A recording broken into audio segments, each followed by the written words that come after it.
Hey guys, Divyansh and welcome back to another episode of football daily. और भाई finally football is back. और भाई किस तरीके से बैक है, तो बिल्कुल ही राउडी राठौड़ के अक्षय कुमार की तरह बैक हो गया, क्योंकि आज के एपिसोड में हम लोग एक नहीं बल्कि 3 मैचेस का प्रीव्यू करने वाले हैं। लेकिन उसी के साथ भाई ऑफकोर्स हम फुटबॉल डेली में एक रिचुअल को निभाते हैं, और वो है कि भाई सारी स्टोरीज हम लोग हर दिन जिस पे बात करते हैं वो एक दूसरे से कनेक्टेड होनी चाहिए।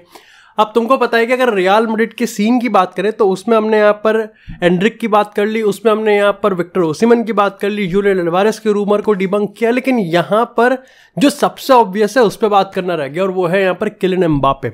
अब अगर हाल ही में हम एक्सक्लूसिव रिपोर्ट फ्रॉम मार्सा की बात करें, स्पोर्ट की बात करें, या फिर इवन एल मुंडो की बात करें, तो सबने ये चीज़ एक आर्टिकल लिखा है, ओपिनियन बेस्ड भी हो सकता है और उसको एक्सक्लूसिव भी बनाया गया है कि कैसे किलियन एम्बापे पीएसजी में रुकते हुए रिग्रेट कर रहा है कि उसने यहाँ पर रियल मैड्रिड को ज्वाइन नहीं किया। अब देखो, इसके पीछे बेसिकली 2 रीज़न है। पहला, अगर रियल मैड्रिड के पर्सपेक्टिव से बात करें तो जो इमर्जेंस ऑफ जूड बेलिंगम है, वो ये समझ में आ रहा है सबको कि जूड बेलिंगम ने ना ही सिर्फ अपने आप को एक लीडर बनाया है, बल्कि कहीं ना कहीं रियल मैड्रिड के फैंस को भुलवा भी दिया है कि एम्बापे नाम की कोई चीज़ भी है। खैर, इस पर मैं पार्शली डिसएग्री कर सकता हूँ, लेकिन जो दूसरा पर्सपेक्टिव है वो है पीएसजी का।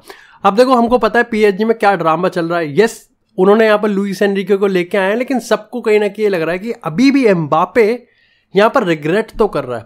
लेकिन क्या सिर्फ मैंने यहाँ पर आज के इस एपिसोड में और व्यूज छापने के तरीके को सिर्फ रिग्रेट के बेसिस पे ही डाला? नहीं। देखो, अब इस चीज़ पे अगर मैं थोड़ा सा यहाँ पर पीएसजी वाले साइड पे बात करूँ या फिर पूरे स्पेनिश मीडिया को मैं मिक्स करूँ, तो मेरे को यहाँ पर जब ओरिजिन जानना था तो वो पता चला कि भाई पीएसजी ने यहाँ पर शायद से अपना एक और रिन्यूअल ऑफर डाला है। एम्बापे ने उस चीज़ को मोस्ट प्रोबेबली मना कर दिया है या फिर आने वाले टाइम में कर देगा। लेकिन पूरी की पूरी जो कहानी वापस से पब्लिक मीडिया में आई है वो इसी बेसिस पे आई है कि यहाँ पर एम्बापे का जो आंसर है पीएसजी के रिन्यूअल को लेके वो अभी भी ना है। अब ऐसे में यहाँ पर तुमको क्या लगता है कि एम्बापे के और पीएसजी के इस ड्रामे के बीच में रियल मैड्रिड को कुछ असर पड़ने वाला है? अब देखो, इसका छोटे छोटे उस पर लाइक 1 वर्ड आंसर है इसका, नहीं।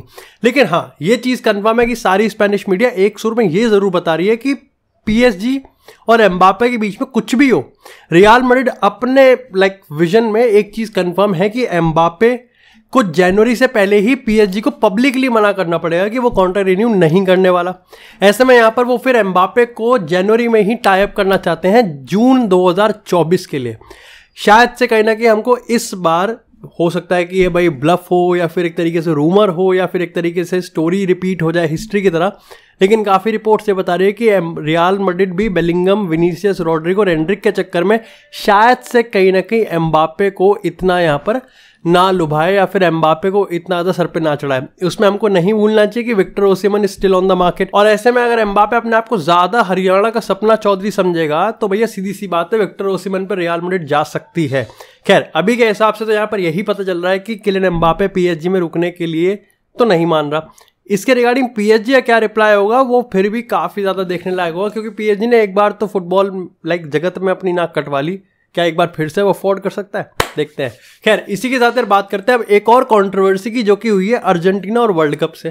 अब यहाँ पर हुआ ये है कि भाई पापू गोमेज, जो कि तुमको पता है कि एटलांटा का भी एक बहुत बड़ा प्लेयर है, फिर उसके बाद वो सविया गया था और उसके बाद अब वो यहाँ पर सीरिया साइड मोन्जा से खेल रहा था। लेकिन अक्टूबर 2022 यानी कि वर्ल्ड कप से लगभग 1 महीने पहले भाई साहब ने यहाँ पर एक कप सिरप पी, जो कि एक ऐसा सब्सटेंसेस था जो कि वर्ल्ड एंटी डोपिंग एजेंसी के हिसाब से बैंड है। अब वहां पर नवंबर में भाई साहब तो वर्ल्ड कप खेल गए। यहाँ पर हमको नहीं भूलना चाहिए कि वो सऊदी अरेबिया के अगेंस्ट भी खेला था, फिर राउंड ऑफ 16 में शायद से ऑस्ट्रेलिया के अगेंस्ट भी वो खेला था। अब यहाँ पर हुआ ये कि ये सारा ड्रामा एक तरफ हो रहा था, टेस्ट वर्क हो गया था। अब यहाँ पर उसके रिगार्डिंग जजमेंट आया और भाई को 2 साल के लिए यहाँ पर बैन किया गया इंटरनेशनल फुटबॉल से। हमको नहीं भूलना चाहिए कि वो 35 ईयर्स ओल्ड है, यानी कि काफ़ी रिपोर्ट से बता रही है कि उसको भी पता है कि 37 पे वो कुछ उखाड़ तो पाएगा नहीं। ऐसे में वो यहाँ पर प्रोफेशनल फुटबॉल से रिटायरमेंट कंसिडर कर रहा है। लेकिन क्या ये सबसे बड़ा सवाल है इस पूरे कॉन्ट्रोवर्सी से कि वो रिटायरमेंट ले रहा है? अब देखो, यहाँ पर 2-3 चीज़ें हैं जो काफ़ी लोग पॉइंट आउट कर रहे हैं। सबसे पहला तो ये है कि लोग कह रहे हैं कि भाई इतना टाइम आपने पनिशमेंट देने में क्यों लगाया, ये एक सवाल है। दूसरी चीज़ यहाँ पर ये है कि अगर ये पहले ही पता चल गया था तो आपने इसको अर्जेंटीना के साथ वर्ल्ड कप में खेलने दिया ही क्यों? लेकिन मेरे को यहाँ पर लगता है कि इस पूरी कंट्रोवर्सी से लोग चेरी पिक कर रहे हैं और अपना एक एजेंडा पुश कर रहे हैं कि अर्जेंटीना का वर्ल्ड कप अभी भी रिग्ड है। खैर, मेरे को समझ में नहीं आता कि ये लोग कहाँ से हैं और क्यों हैं, इनका क्या पर्पस है, जबकि इनको पता है कि इनकी कोई नहीं सुनने वाला और सुननी भी नहीं चाहिए। खैर, यहाँ पर मैं तुमको रूल्स के हिसाब से बताता हूँ। लेट्स टॉक अबाउट फैक्ट्स और नंबर्स। अब सबसे पहले तो हमको ये जानना चाहिए कि यहाँ पर यस, ये पॉसिबिलिटी है कि अगर यहाँ पर और अभी जब ऑफिशियल पनिशमेंट आएगी तो शायद से यहाँ पर सविया के साथ जो उसका टाइटल था, जो मेडल है यूरोपा का, और यहाँ पर वर्ल्ड कप का जो मेडल है अर्जेंटीना के साथ, उसको इसे स्ट्रिप ऑफ किया जा सकता है। लेकिन क्या यहाँ पर सविया और अर्जेंटीना को प्रॉब्लम है? नहीं, क्योंकि नंबर्स के हिसाब से और यहाँ पर रूल के हिसाब से अगर आपके टीम में 2 प्लेयर से ज्यादा यहाँ पर डोपिंग टेस्ट को फेल करते हैं तो फिर आपकी टीम को शायद से उस टाइटल से स्ट्रिप ऑफ किया जा सकता है। और ऐसे में अर्जेंटीना से अभी सिर्फ यही प्लेयर है। अब तुम में से काफी लोग कहोगे फिर अर्जेंटीना की पूरी टीम का टेस्ट करवा दो। अब देखो यहाँ पर तुमको क्या लगता है कि वर्ल्ड कप में जाने से पहले बिना टेस्ट के भेज देते हैं, लेकिन वहां पे लोगों ने कहा कि भाई सबका नेगेटिव आया, तो फिर इस भाई साहब का नेगेटिव कैसे आ गया? ये भी एक सवाल तो है। वैसे डू लेट मी नो कि आपको इस स्टोरी के रिगार्डिंग वो इन्फॉर्मेशन पता है जो कि मैं नहीं निकाल पाया, तो कमेंट सेक्शन में जरूर बता देना। खैर, इसी के साथ काफी लोग ये भी कह रहे हैं कि सविया को पता था और इसलिए सविया ने कॉन्ट्रैक्ट टर्मिनेट कर दिया था गोमेज के साथ, लेकिन वर्ल्ड कप थोड़ा सा मामला को मसालेदार तो कर देता है। अब बात करते हैं हम यहाँ पर अपने सबसे बड़े मैच की। तुम में से लोग काफी लोग कहोगे ऑफ कोर्स इस लंदन डर्बी, लेकिन लंदन डर्बी के साथ साथ भाई यहाँ पर सर्जियो रैमोस अपनी वापस से रियल मैड्रिड के साथ अगेंस्ट खेलने वाला है। और जब से उसने रियल मैड्रिड को छोड़ा है उसके बाद से पहली बार है जब वो रियल मैड्रिड के अगेंस्ट खेलेगा। अब ऑफ कोर्स ये एक इमोशनल कन्फ्रंटेशन होने वाली है बिटवीन रियल मैड्रिड एंड सविया, लेकिन दोनों के बीच में काफ़ी इंटरेस्टिंग चीज़ें हमको इस समय इस मैच में देखने को मिल सकती है। सबसे पहले सूरत की बात कर लेते हैं। तो real Madrid top of the table है, ना ही सिर्फ ला लीगा में बल्कि अपनी चैंपियंस लीग ग्रुप स्टेज में भी। ऐसे में यहाँ पर एंसेलोटी के पास अच्छी खबर ये है कि डेविड आलाबा यहाँ चुआमेनी को ब्रेक से जस्ट पहले सेंटर बैक पे खिलाना पड़ा था, अब वो काम तो नहीं होने वाला। साथ ही यहाँ पर जूड बेलिंगम की बात करें, बाकी प्लेयर्स की बात करें, इंटरनेशनल ड्यूटी में भी उन्होंने अच्छा परफॉर्म किया है, तो that's a big big heads up. सविया की बात करें, मेंडेलीबार को बाहर करने के बाद डिएगो अलोंसो आए, और यहाँ पर बताया गया है सविया के लोकल न्यूज़पेपर की कि डिएगो अलोंसो जो टैक्टिकल शिफ्ट और जो ट्रेनिंग में जो चेंजेस कर रहे हैं वो काफ़ी कंट्रास्टिंग है, काफ़ी एक्सट्रीम है, और आपको यहाँ पर उसका पिच पे असर देखने को मिल सकता है। जो नई सेट ऑफ टैक्टिक्स वो खिलाना चाह रहा है उसको प्रॉपर 100% एग्जीक्यूट होने में टाइम लग सकता है, और ऐसे में रियल मैड्रिड उसका सबसे बड़ा टेस्ट है। क्या रियल मैड्रिड के अगेंस्ट हमको एक नई सविया देखने को मिल सकती है? यस, क्योंकि वो कॉम्बिनेशंस पे खेलने के लिए ज़्यादा मोटिवेट करता है, ना कि मेंडेलीबार की तरह एक बहुत ही डायरेक्ट प्ले ऑफ फुटबॉल। और सविया के पास हमको पता है ऐसे टेक्निकल प्लेयर्स हैं, बट क्या वो इतने टेक्निकल प्लेयर्स हैं? और टेक्निकल चलो एक बार को हटा के क्या वो डिफेंसिवली इतने यहाँ पर सॉलिड है कि वो रियल मैड्रिड को रोक सकते हैं? ये कहीं ना कहीं मेरे को लगता है कि अभी भी बहुत ज़्यादा डाउटफुल है। रियल मैड्रिड के पर्सपेक्टिव से बात करें, ऑफ कोर्स 4-4-2 डायमंड पे हम स्टिक करने वाले हैं। रॉड्रिगो खेलेगा, जोजेलू खेलेगा, ये अपने आप में एक बड़ा सवाल है कि विनीसियस, वाल्वर्दे, चुआमेनी ये अपनी जगह तो पूरी तरीके से कंफर्म है, और of course Jude Bellingham. Backline की बात करें तो मेरे को लगता है कि यहाँ पर फर्लन मेंडी को यहाँ पर अहेड दिया जा सकता है फ्रान गार्सिया से। क्या हुआ फ्रान गार्सिया के साथ पता नहीं, लेकिन हाँ डिफेंसिव ड्यूटी के चक्कर में तो मेंडी ज़्यादा सही लग रहा है। यहाँ पर अगर हम आलाबा की बात करें, रूडिगर की बात करें, और यहाँ पर कारवाल को खिलाया जा सकता है with Kepa between the goals. आज के गेम से मेरे को बस यहाँ पर एक ही एक्सपेक्टेशन है, क्योंकि सविया एक ऐसी टीम है जो कि आपको हर्ट कर सकते हैं कभी भी, डिस्पाइट कि वो कितना बुरा खेल रहे हैं, कितना अच्छा खेल रहे हैं। तो मेरे को लगता है कि रियल मैड्रिड की जो एक प्रॉब्लम रही है, सिर्फ एकमात्र प्रॉब्लम रही है कि भैया आपको अपने चांसेस लेने पड़ेंगे, और आपके पास जब इतना अच्छा मोमेंटम है और क्लासिको से एक हफ्ते पहले जब आपका सविया से मैच है, तो आपको यहाँ पर कहीं ना कहीं एक स्टेटमेंट तो देनी पड़ेगी। यस, सविया की डिफेंस की बात करें तो वहाँ पर लीडरशिप है सर्जियो रैमोस की, और हमने देखा भी था कि सर्जियो रैमोस ने बार्सिलोना के अगेंस्ट कितना अच्छा परफॉर्म किया था, बस अल्टीमेटली एक ओन गोल आ गया तो वहाँ पर तो प्रॉब्लम आ ही गई।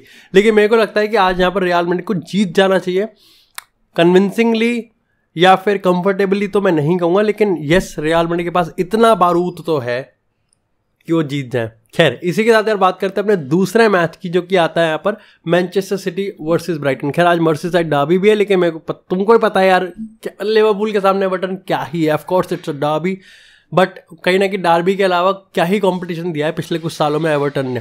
खैर, इसी के साथ अगर बात करें यहाँ पर ब्राइटन वर्सेस मैन सिटी, अब यहाँ पर सूरत देखनी बहुत इंपॉर्टेंट है, क्योंकि ब्राइटन की अगर हम बात करें तो जब ब्राइटन की परफॉर्मेंस ऐसे अच्छी जाती है, लेकिन फिर एक ब्रेक आ जाता है। मैनचेस्टर सिटी का तो ब्रेक का ही वो चल रहा है, अभी कंसिस्टेंसी चल रही है।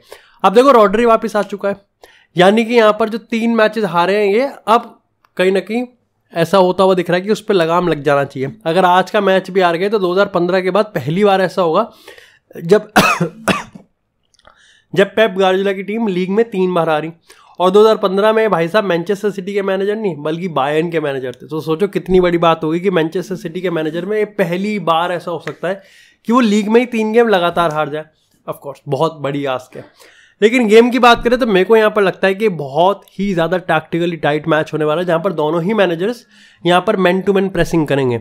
अब देखो तुमको यह समझना चाहिए कि जो पूरा ब्राइटन का पूरा सिस्टम है वो इस पे खेलता है कि वो बेट कैसे करें, वो कैसे यहाँ पर मैनचेस्टर सिटी के प्लेयर्स को ये चीज़ बेट करें, इसमें लुभाए कि वो उनको प्रेस करें उनके पेनल्टी बॉक्स में आने पे। और ऐसे में यहाँ पर जो पूरा डिजर्बी का कॉम्पैक्ट और जो कॉम्बिनेशन है वो इस तरीके से स्टाइलिस्टिकली यहाँ पर बिल्ड किया गया है कि वो वहाँ से एक रन निकालेगा और वहाँ से एक चांसेस क्रिएट करेगा। अगर मैनचेस्टर सिटी की बात करें तो मैनचेस्टर सिटी प्रेस भी करना जानती है, और मैनचेस्टर सिटी जानती भी है कि यहाँ पर किस तरीके से डिजर्बी अगर बेट में सक्सेसफुल नहीं हुआ तो वो काफ़ी स्ट्रगल करता है। ऐसे में यहाँ पर ये देखना पड़ेगा कि मैनचेस्टर सिटी जाएगी तो पक्का 4-4-2 मैन टू मैन प्रेसिंग में, लेकिन क्या वो यहाँ पर उस बेट में सक्सेसफुल हो सकता है नहीं। क्योंकि तुम में तो कहोगे कि यार अगर बेट ही सबको पता है तो क्यों होना बेट, अगर ये पता ही है कि वो लुभा रहा है तो लुभो ही मत। लेकिन तुमको पता है कि यहाँ पर मैनचेस्टर सिटी है, और उनका अगर हम बात करें पीपीडीए की, यानी कितनी जल्दी वो सामने वाली टीम से बॉल छीन लेते हैं, वो काफ़ी कम है, काफ़ी ज़्यादा, मतलब जितना कम उतना अच्छा। ऐसे में मैनचेस्टर सिटी का जो प्लान है वो ये है कि हम ये तो करेंगे ही, लेकिन हम तेरे प्लान को तेरे ही प्लान से काट देंगे, यानी कि हम प्रेस भी करेंगे लेकिन बेट भी नहीं होंगे। खैर इसमें हमको ये भी जानना चाहिए कि अर्लिंग हालैंड ब्राइटन के डिफेंस के अगेंस्ट हमेशा से काफ़ी ज़्यादा लीथल रहा है, और अर्लिंग हालैंड की रीसेंट परफॉर्मेंस को समझना पड़ेगा कि उसको यहाँ पर एक अच्छा गेम चाहिए ही चाहिए बिफोर मैनचेस्टर डार्बी।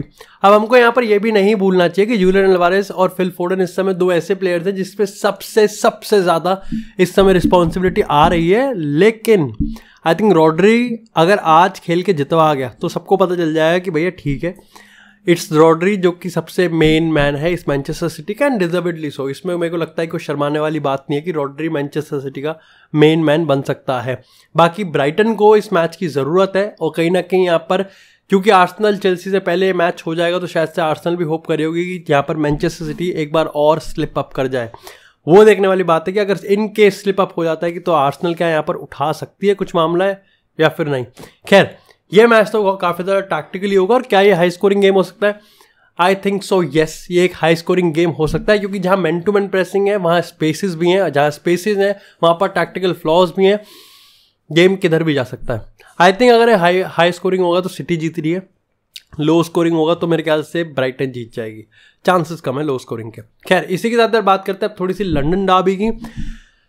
देखो यार सबसे पहली चीज़ तो ये है कि हमको नहीं भूलना चाहिए कि इंटरनेशनल ब्रेक चेल्सी के लिए काफ़ी वियर्ड पॉइंट पे आया, जहाँ पर ठीक है उनके पास अपने फंडामेंटल्स को, जो उनके पास मोमेंटम है उस मोमेंटम को परख के अपने फंडामेंटल्स को और स्ट्रॉन्ग करके इंटरनेशनल ब्रेक के बाद एक बाउंस करना है। लेकिन ये तो उनको ही पता था कि मोमेंटम तो इतना अच्छा है कि उस पॉइंट पे वो सोचते कि यार अब हमको आर्सेनल दे दो रादर देन इंटरनेशनल ब्रेक के बाद। अब अगर पर्टिकुलरली आर्सेनल की ही बात करें तो आर्सेनल भी ठीक चल रही है इस समय, लेकिन आर्सेनल को यहाँ पर एक स्टेटमेंट देनी पड़ेगी, और ऐसे में क्यों नहीं चेल्सी के अगेंस्ट ही दिया जाए। मैं बता दूं चेल्सी के अगेंस्ट जो पिछले 2 मैचेस ने 1-0 से जीते हैं वो यहाँ पर। अब आर्सेनल का जो गेम है वो इतना कंसिस्टेंटली कन्विंसिंग नहीं रहा है, लेकिन चेल्सी का भी गेम तो ऑफकोर्स तुमको पता ही है चेल्सी की हालत क्या रही है और क्या नहीं रही है। लेकिन मेरे को यहाँ पर लगता है कि ये मैच थोड़ा केजी सा होगा, जहाँ पर चेल्सी शायद से यहाँ पर एक तरीके से मिड से लो ब्लॉक में हमको बैठती हुई दिख सकती है। अब देखो चेल्सी भी प्रेस करती है, लेकिन चेल्सी का जो प्रेसिंग सिस्टम है वो काफ़ी ज़्यादा कह सकते हो कि इतना रिजिड नहीं है। लाइक वो कलेक्टिवली इतना मैन टू मैन प्रेसिंग नहीं करते, वो एक कॉम्बिनेशन यूज़ करते हैं मैन टू मैन प्रेसिंग का और जोनल प्रेसिंग का। ऑफकोर्स जोनल प्रेसिंग तो मान सकते हो कि अगर वो जोनल प्रेसिंग कर रहे हैं तो वो लो ब्लॉक में या फिर मिड ब्लॉक में बैठे हुए हैं। ऐसे में येस आर्सेनल को हमको इस गेम में देखने को मिलेगा एक काफ़ी सेक्शन में, जहाँ पर आर्सेनल वो अपना हॉरिजॉन्टल बॉल घुमाती रहेगी, कहीं ना कहीं ट्राई करती रहेगी, और यहाँ पर बुकायो साका नहीं है तो हमको ये भी देखना पड़ेगा कि भाई साका के उसमें किस तरीके से यहाँ पर एक्ट करती है, क्योंकि ऑफकोर्स जो साला लिवरपूल के लिए वही साला यहाँ पर आर्सेनल के लिए भी है, साका यहाँ पर आर्सेनल के लिए भी है। अब अगर चेल्सी इन पोजीशन की बात करें तो यस कोल पाल्मर ने तो भैया काम करा है, रीस जेम्स यहाँ पर शायद से फिर नहीं है, लेकिन यहाँ पर अगर हम बात करें लेफ्ट हैंड साइड की तो वहाँ पर भी काम करने की ज़रूरत है। और उसके ऊपर से जब हम निकोलस जैक्सन की बात करते हैं तो ये भी देखना पड़ेगा कि भाई साहब हमारे जो स्ट्राइकर है जो कि अच्छी खासी हाइप के साथ आए थे कितना काम कर पा रहे हैं और कितना उस पर डिलीवर कर पा रहे हैं। यस, मैच यहाँ पर स्टैमफोर्ड ब्रिज में है तो उनके पास एक होम सपोर्ट है, उनके पास एक मोमेंटम है, लेकिन मेरे को यहाँ पर लगता है कि अगर हम प्रेसिंग की बात करते हैं, अगर हम यहाँ पर थ्रेटनिंग की बात करते हैं, तो ऑफकोर्स आर्सेनल क्लियर फेवरेट्स हैं उस चीज़ में। तो अब यहाँ पर अगर हम इन पोजीशन चेल्सी की बात करें, सबको पता है आर्सेनल इन पोजीशन अपने फुल बैक्स को इन्वर्ट करती है, ओवरलैप करती है, बेन वाइट को विड्थ मेंटेन करने के लिए कहती है, तो जिनचेंको को मिडफील्ड में डाल देती है। चेल्सी की बात करें तो चेल्सी के पास ऐसी कह सकते हो कि ऐसी अबंडेंस नहीं है, ऐसी अच्छी गोल्डन चांस नहीं है कि उनके पास ऐसे फुल बैक्स हैं जो कि यहाँ पर इन मिडफील्ड में आके चीज़ों को संभाल सकें। ऐसे प्लेयर्स उनके पास नहीं है। उनके पास है यहाँ पर पिवट जो कि है काइसिडो का और एंजो का, और वो चाहते हैं कि गैलागर एंजो से ऊपर खेले। अब इसके भी अपने आप में मेरे को लगता है काफ़ी अच्छे अच्छे प्रोज हैं। सबसे पहले तो एंजो यहाँ पर डेड बॉल के साथ बात करें या फिर डीप से बात करें तो क्रिएट कर सकता है। ये देखने वाली बात है कि एंजो जितना क्रिएट कर रहा है वो कितना पेनल्टी बॉक्स और की पासेस में कन्वर्ट होता है और थ्रेट करता है।